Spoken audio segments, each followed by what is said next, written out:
অন্তঃপুরের মেয়ে, চিনবে না আমাকে। তোমার শেষ গল্পের বইটি পড়েছি শরৎবাবু, বার্ষি ফুলের মালা। তোমার নায়িকা এলোকেশের মরণ দশা ধরেছিল 35 বছর বয়সে। 25 বছর বয়সের সঙ্গে ছিল তার রেশারেশি।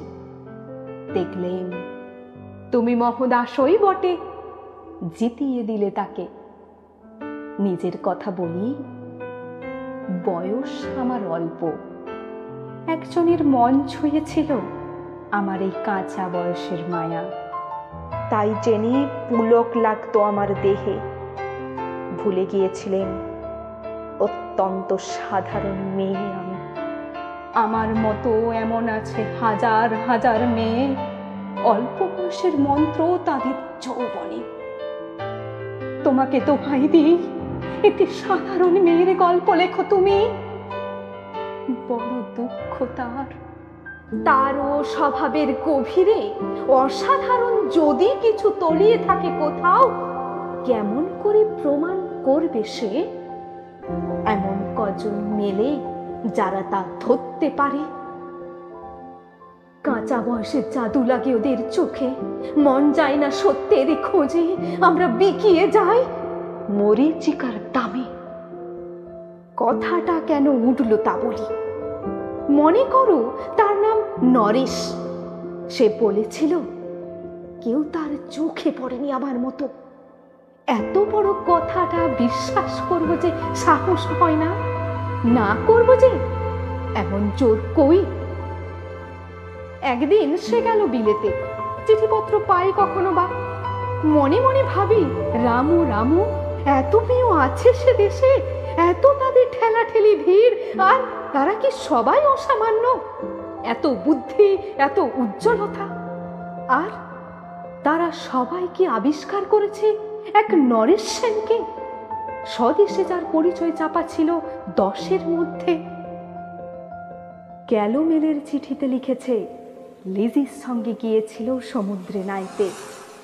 বাঙালি কবির কবিতা কলাইন দিয়েছে তুলে, সেই যেখানে উর্বশী উঠছে সমুদ্র থেকে, তারপরে বালির পরে বসলো পাশাপাশি।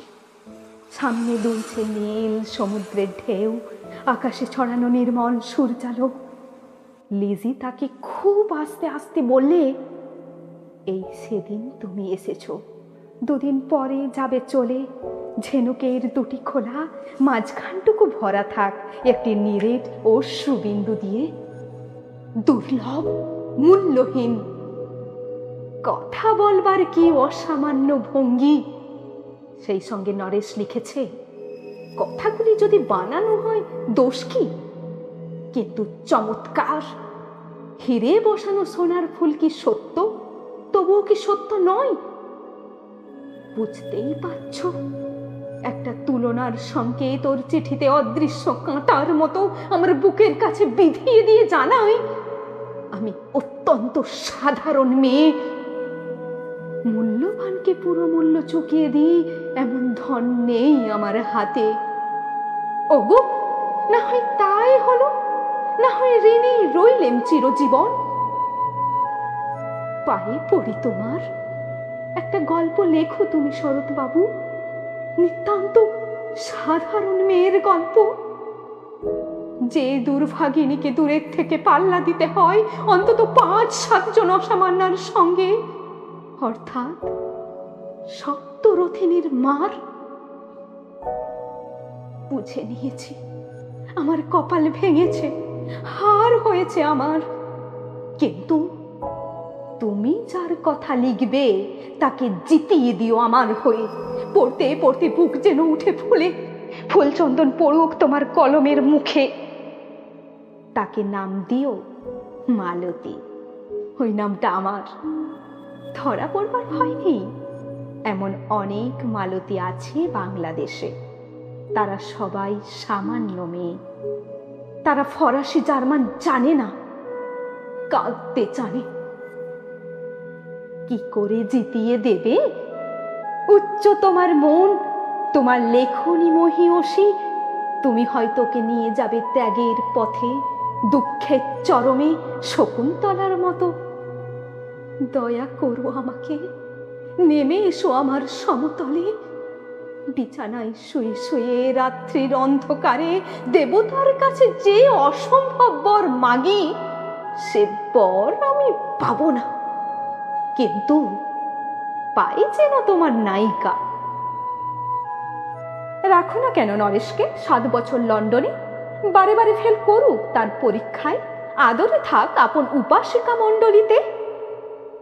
ইতিমধ্যে মালতী পাস করুক এমএ কলকাতা বিশ্ববিদ্যালয়ে, গণিতে হোক প্রথম তোমার কলমের 1 আঁচড়ে, কিন্তু ওইখানেই যদি থামো, তোমার সাহিত্য সম্রাট নামে পড়বে কলঙ্ক।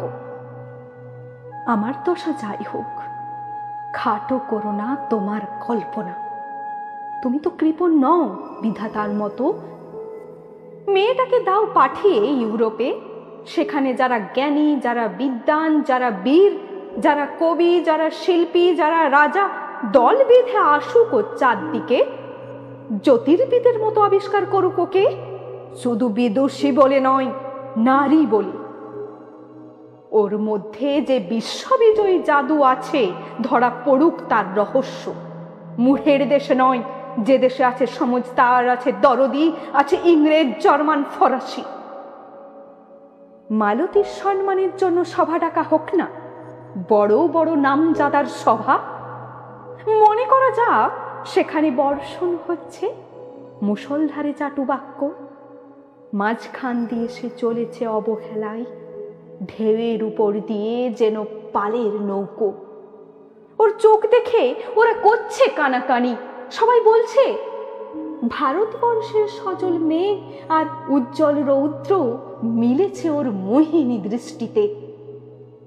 এইখানে জনান্তিকে বলে রাখি, সৃষ্টিকর্তার প্রসাদ সত্যই আছে আমার চোখে। বলতে হলো নিজের মুখেই। এখনো কোনো ইউরোপীয় রসজ্ঞের সাক্ষাৎ ঘটেনি কপালে। নরেশ এসে দাঁড়া সেই কোণে, আর তার সেই অসামান্য মেয়ের দল। আর তারপরে আমার নোটে শাকটি মুড়লো, স্বপ্ন আমার ফুরলো। হায় রে সামান্য মেয়ে, হায় রে বিধাতার শক্তির অপব্যয়।